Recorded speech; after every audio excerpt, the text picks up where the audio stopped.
बिस्मिल्लाहिर्रहमानिर्रहीम, अस्सलाम वालेकुम। मेरा नाम सबीन शहबाज है और आप मेरे यूट्यूब चैनल देख रहे हैं। मेरे साथ जो तैयब साहब मौजूद हैं। आज वज़ीर आला केपी के अली अमीन गंडापुर ने एक बड़ी मेरा ख्याल है जब से वज़ीर आला बने हैं उन्होंने पहली बार जो तहरीक इंसाफ के बीट रिपोर्टर्स हैं उनसे मुलाकात जो है वो की है। मुलाकात के हवाल तैयब से जानेंगे। तैयब, बहुत शुक्रिया आपके वक्त का। तैयब जो है वो 24 न्यूज़ से वाबस्ता है और तहरीक इंसाफ और पार्लियामेंट समेत दीगर जो बीट्स हैं वो बड़ा एक्टिवली कवर कर रहे हैं। एक तो अली बिन गंडापुर की सहाफियों से मुलाकात, अली बिन गंडापुर की बॉडी लैंग्वेज कैसी थी और इमरान खान की जो रिहाई है उस हवाले से अली बिन गंडापुर कितने पुरज़्म हैं अब, और आइंदा का जो लाहे-अमल है जो कि इमरान खान कह चुके हैं उस पर, बाजोड़ ऑपरेशन जो है उस पर अली बिन गंडापुर का क्या मौक़िफ़ है, वो तैयब से जानेंगे। दूसरा, आज पाकिस्तान तहरीक इंसाफ ने आज एक नया ट्रेंड जो है वो उसका आगाज़ किया है। अवामी असम्बली पार्लियामेंट हाउस के बाहर लगाई है। एक इजलास अंदर हो रहा था जिसमें हुकूमती अरकान थे, स्पीकर जो है उसकी डिप्टी स्पीकर उसकी सदारत कर रहे थे, और बाहर पाकिस्तान तहरीक इंसाफ ने अपने 3 एमएनएस के साथ बाहर अपनी एक अवामी असम्बली लगाई है जो कि तकरीबन 15 से 20 मिनट तक चला उसका इजलास, और वो फिर मुलतवी कर दिया गया जुमे तक। तो ये बहुत शुक्रिया आपके वक्त का। मुझे सबसे पहले ये बताएगा कि अली अमीन गंडापुर की जो बॉडी लैंग्वेज है कैसी देखी आपने? कुछ 26 नवंबर के बाद कोई चेंज आया या वैसी की वैसी है? अच्छा, आज ना बहुत सारे सवालात ऐसे हुए जिसके अली अमीन गंडापुर ने सवाल जवाब नहीं दिए। उसमें 26 नवंबर का सवाल भी शामिल था, ठीक है। उसमें इमरान खान की रिहाई का सवाल भी शामिल था, और उसमें खैबर पख्तूनख्वा में अमन-ओ-अमान के जो मामला थे, उसके हवाले से भी जो सवाल थे, ये उनके जवाबात एक खैर 2 घंटे की हमारी उनके साथ नशिस्त थी, तो 2 घंटे के अंदर तकरीबन पौना घंटा वो खुद बोले हैं। उसके बाद जब हमारी बारी आई है तो एक-एक सवाल का उन्होंने इतना लंबा डिटेल से जवाब दिया है कि बहुत सारे दीगर क्वेश्चंस थे, वो रह गए। तो जहाँ तक बात है बानी तहरीक इंसाफ इमरान खान की रिहाई के हवाले से, तो उनसे जब क्वेश्चन किया कि इमरान खान की रिहाई और उनसे मुलाकात के हवाले से आपका क्या फ्रेमवर्क है, आपने क्या प्लान ऑफ एक्शन बनाया, तो उन्होंने सबसे पहले बात तो ये कही कि कोई दिन एक ऐसा नहीं जाता जिस दिन मैं इमरान खान की रिहाई के लिए मुल्की सतह पर और बैनुल अक़वामी सतह पर कोई काम ना करता हूँ। अच्छा। नंबर 1 उन्होंने ये एक बात कही। उसके बाद उन्होंने कहा कि इमरान खान की जो रिहाई है वो अदलिया के थ्रू होगी, इसके अलावा इमरान खान की रिहाई कहीं से नहीं होनी।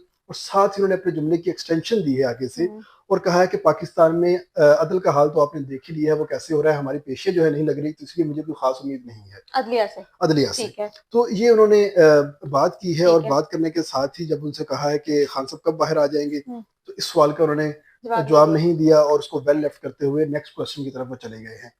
तो इस दौरान उनकी जो बॉडी लैंग्वेज थी वो कोई इतनी इंप्रेसिव नहीं थी। मीन्स कि अगर कोई शख्स अपने पूरे इत्मीनान के साथ, कॉन्फिडेंस के साथ बात कर रहा हो, तो वो आंखों में आंखें डाल के बड़े कॉन्फिडेंस, बड़े हाथ शाथ हिला के, बड़े मामले, हालांकि सियासतदानों को बड़ी प्रैक्टिस होती है, अगले बंदे को अपनी तरफ इंगेज कर लेते हैं, मगर जो एक सहाफियाना आंख है वो भी कुछ ना कुछ देखती है और चीज़ें देखती है ओवरऑल। तो उनकी कहीं ना कहीं वो जो उनका, हाँ, अगर वो फैसल करीम कुंडी के हवाले से जवाब देते हैं, मौलाना फजलुर रहमान के हवाले से जवाब देते हैं, अपनी पार्टी में इख्तलाफात के हवाले से जवाब देते हैं, तो उनकी आवाज़ की गरज ही कुछ और होती थी। अच्छा। जब हम उनसे एस्टेब्लिशमेंट के हवाले से बात करते थे, जब हम कालाबाग डैम के हवाले से बात करते थे, इमरान खान की रिहाई के हवाले से बात करते थे, बाजोड़ ऑपरेशन के हवाले से बात करते थे, तो बड़े कंपोज होकर निपट तले अल्फाज के साथ वो बात करते थे। तो जिससे जाहिर होता है कि कहीं ना कहीं बतौर वज़ीर आला उनकी भी मजबूरियां हैं जो उनको खुलकर बोलने नहीं दे रही, और वो एक मखसूस अल्फाज जो है वो अदा कर रहे हैं। अच्छा, इसी में अली बिन गंडापुर साहब जो पिछले महीने सुप्रीम कोर्ट आ गए थे बगैर किसी इत्तला के, सुप्रीम कोर्ट बस आए और आकर सीधे चीफ जस्टिस की कोर्ट में चले गए। उनके साथ है एडवोकेट जनरल केपी के शाह फैसल साहब। अब शाह फैसल साहब के पास रोस्टर मौजूद था, लेकिन उसके बावजूद उनको ये पता था कि चीफ साहब इस वक्त इस्लामाबाद में ही नहीं है, बेंच वन में तो दूर, इस्लामाबाद में ही नहीं है, तो वो फिर भी उनको लेकर जो है वो चले गए। इस हवाले से उन्होंने की बात की कि मैं गया था, चीफ जस्टिस से मुलाकात नहीं हुई, या सुप्रीम कोर्ट में एक दरखास्त हमने दायर की थी उस पर भी एतराज लगा, इस हवाले से भी बात की? इस वाले से बड़ा शार्ट सा जवाब दिया उन्होंने कहा जी कि मुझे नहीं पता था कि वो छुट्टी पे हैं या वहाँ पर मौजूद नहीं है। तो मैं तो अपनी तरफ से उनसे मिलने गया था, तो आगे से वो नहीं बैठे हुए थे, तो दूसरे बैठे हुए थे, मैं उनसे मिल के आ गया। तो ये शॉर्ट सा जवाब दिया उन्होंने, उसके अलावा मजीद कोई बात नहीं। जिन दूसरों की वो बात कर रहे हैं वो सुप्रीम कोर्ट के मोस्ट सीनियर जज जस्टिस मंजूर अली शाह साहब। अच्छा, उन्होंने कालाबाग डैम के हवाले से भी कोई बात की है और उस पे उनका क्या मौक़िफ़ था? कुछ सवालात हुए हैं उनसे? कालाबाग डैम के तो वो इतने दाई हैं कि हम पंजाब के रहने वाले, इतने अब हम नहीं रहे जितने वो दाई हो गए।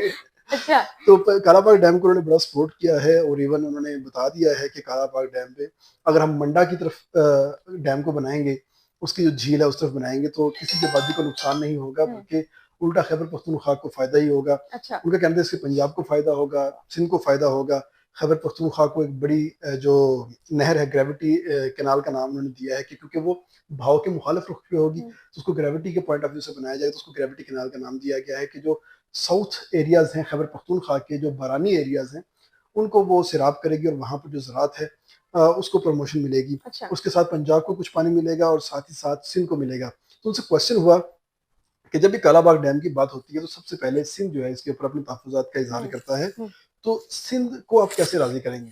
उन्होंने कहा जी कि सिंध को कोई तहफ़्फ़ुज़ इसके ऊपर नहीं होना चाहिए। सिंपल सी बात है कि जो इंडस वाटर ट्रीटी है अकॉर्ड के तहत हर सूबे को उसका जो हक है, उसका जो फ़ॉर्मूला कह लें आप, वो डिसाइडेड है। अच्छा।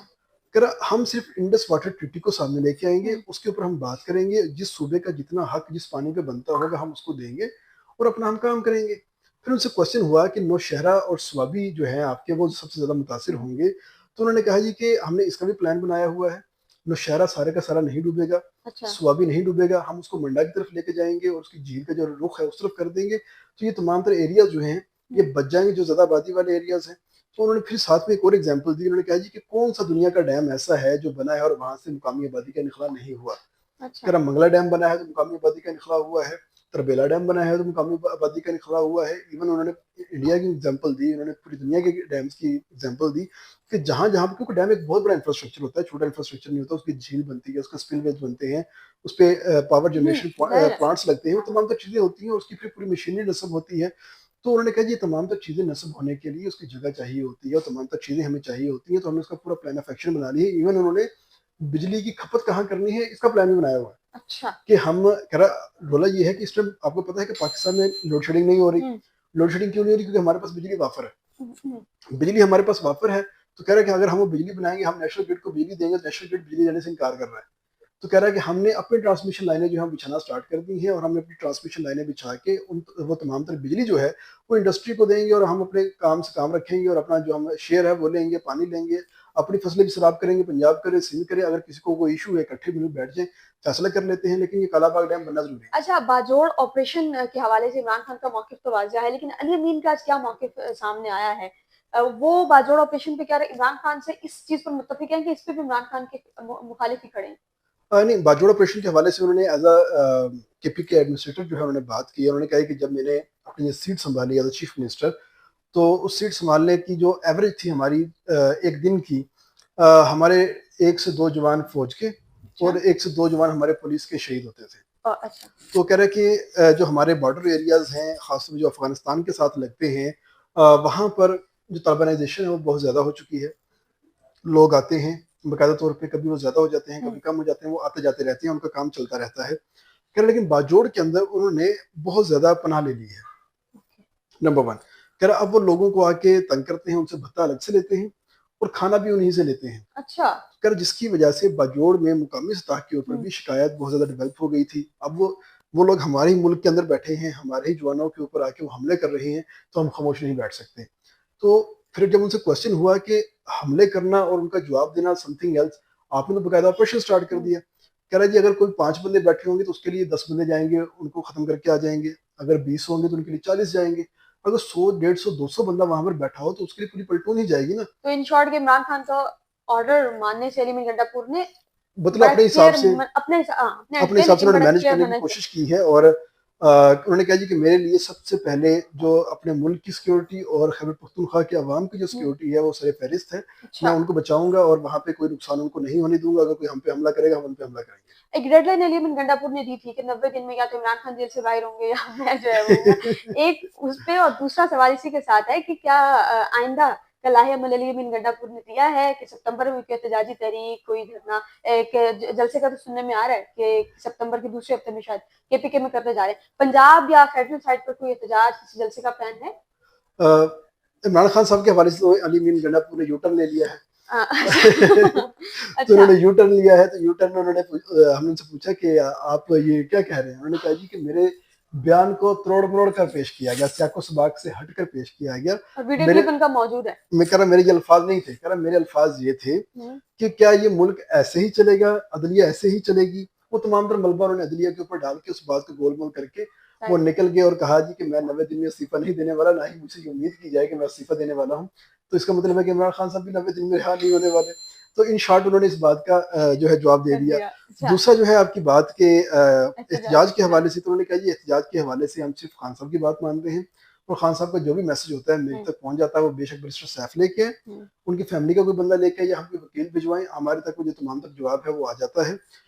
इस वक्त क्या उन्होंने सिर्फ हमें एक जलसे का कहा है कि आप पेशावर के अंदर जलसा करें, हम उस जलसे को भरपूर तरीके से करेंगे, इसके अलावा हमें कोई और ऑर्डर नहीं मिला हुआ तो हम नहीं करने वाले। तो अभी सिर्फ हमारा फोकस जो है वो जलसा है और हमारे अपने सूबे के अंदर जो गवर्नेंस। हाँ, और एक और मजे की बात, जो स्टार्ट में ही बड़ा शुरू, अभी वो बैठे ही थे तो बड़े स्मार्ट लग रहे थे बैठे हुए, मतलब उन्होंने ब्लैक सूट पहना हुआ था, ऊपर वो रॉयल ब्लू सी उन्होंने एक वास्कट पहनी हुई थी, तो एक साथी की जानिब से कॉम्प्लीमेंट दिया, तो आज आप बड़े स्मार्ट लग रहे हैं। तो उन्होंने कहा जब दौड़ धूप कम हो गई है तो अब उसका इफेक्ट मेरे ऊपर आ गया है।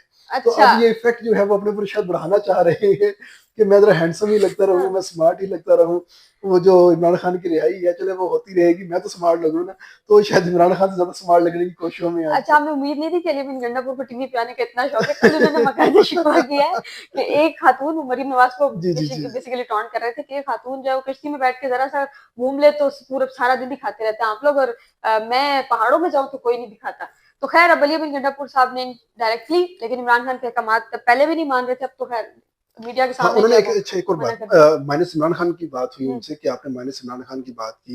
उन्होंने कहा जी मैंने माइनस इमरान खान की बात नहीं की, वो लोग तमाम के तमाम झूठे साबित हुए हैं जिन्होंने कहा था कि माइनस इमरान खान हो गया है, अली अमीन ने ये कर दिया है।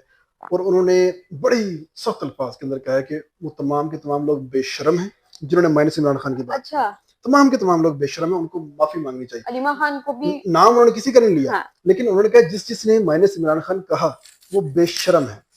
देंगे। अलीमा खान साहिबा को भी अली मिल समझने वालों के लिए मेरा ख्याल है वही इशारा था। इशारा काफी था। खैर, अच्छा, दूसरा सवाल अली बिन गंडापुर साहब का तो हो गया। मुझे बताएं कि अवामी असम्बली आज तहरीक इंसाफ ने अपनी लगाई है पार्लियामेंट के बाहर।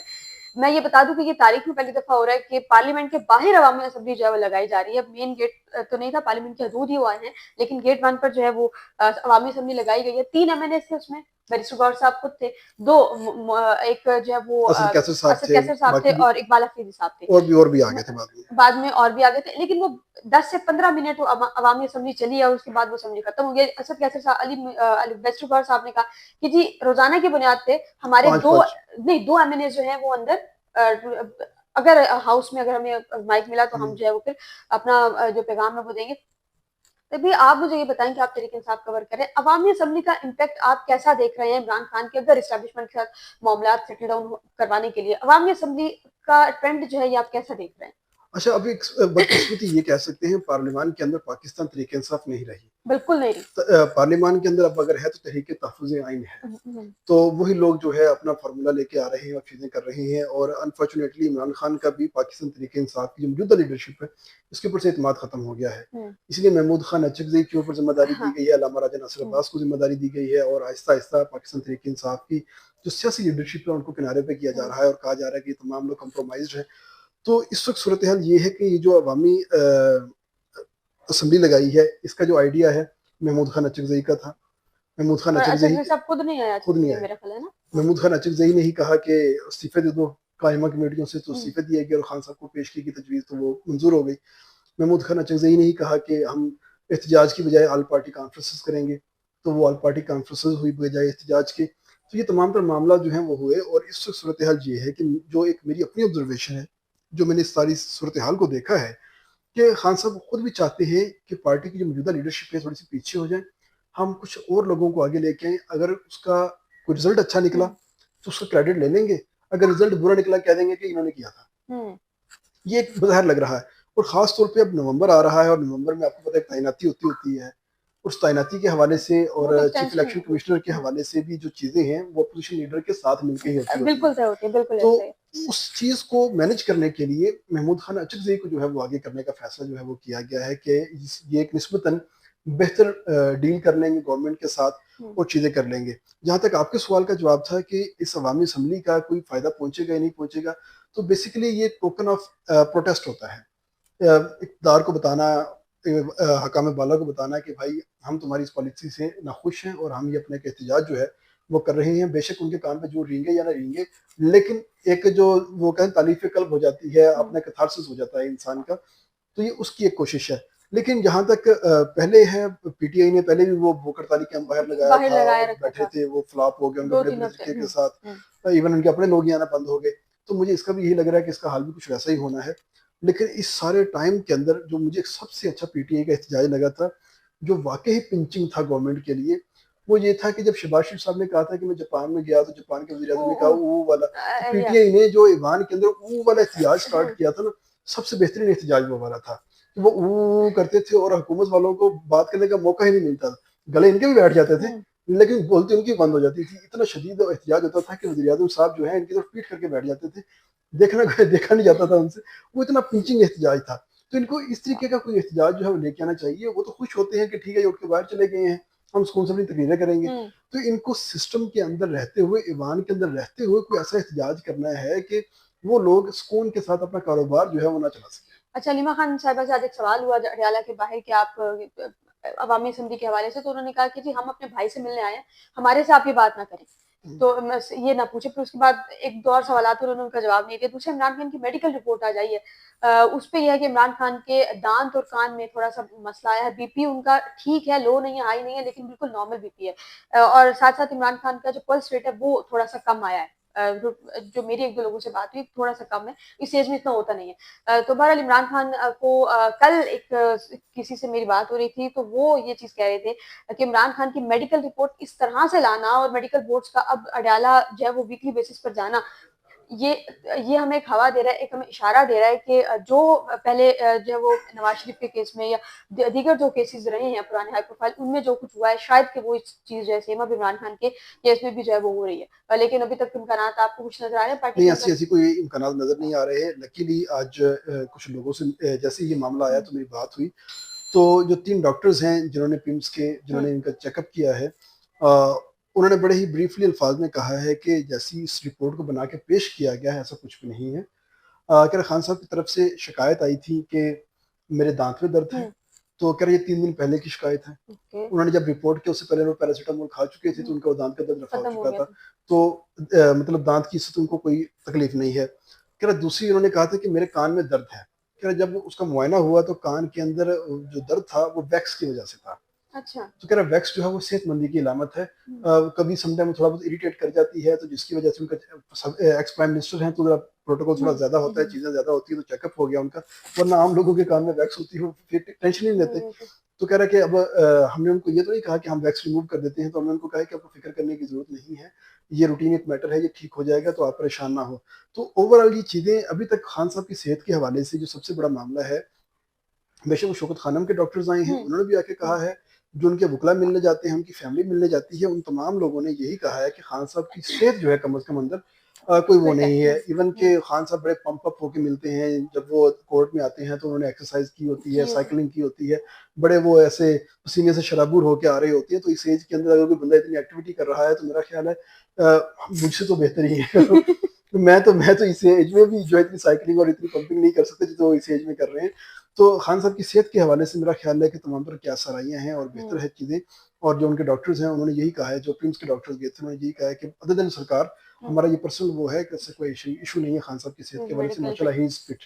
लेकिन कुल मिलाकर ये कि इमरान खान अभी रिहा नहीं हो रहे अनफॉर्चुनेटली अली अनफॉर्चुनेटली उनकी फैमिली भी यही कह रही है, अली हाँ। अमीन भी यही कह रहे हैं, डॉक्टर्स भी यही कह रहे हैं।